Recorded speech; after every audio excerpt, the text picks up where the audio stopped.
Good afternoon everyone. મેં ભવ્ય Patel ઇઝીનો experience share કરવા માંગુ છું.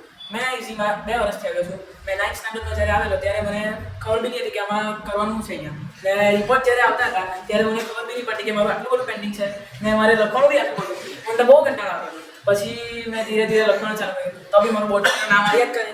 પછી મને સરની ટ્રેનિંગ પછી માર્ક્સમાં ઓછા આવતા ત્યારે જે એમ સર કહેતા કે માર્ક્સ લાવો છે ત્યારે મને જે ખરાબ લાગી જતું કે આટલું બધું કેમ ભણે ભાઈ. પછી મેં ધીરે ચાલુ કર્યું ભણવાનું. પછી મારું 9thમાં મારું નામ આવ્યા કરતું બોર્ડ પર અને પેન્ડિંગ તો એટલું બધું આવતું ને કે લખીને કંટાળી જતો. પછી મને ખબર પડી કે જેટલું બી પેન્ડિંગ હતું પણ મને કામ તો લાગે છે.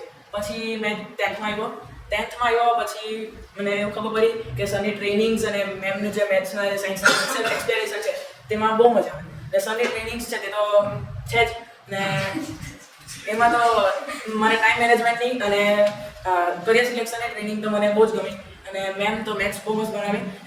અને દિવાળીમાં બહુ જ ક્વેશ્ચન મળેલા હતા તે મને ઇન્સ્પિરેશન મળેલું કે મેં કમ્પ્લીટ કરી દેવા. એટલે મને ટોકનની લાલચ ગઈ. ટોકનની સિસ્ટમ એટલે તો બહુ જ મસ્ત મને બહુ જ ગમ્યું. એટલે મને ટોકનના લાલચથી મેં બધું કમ્પ્લીટ કરી દીધું વર્ક અને મને બી કામ લાગ્યું. એટલે થેન્ક યુ કહેવા માગું છું મેં મેમને અને સર અને એમની સિસ્ટમ.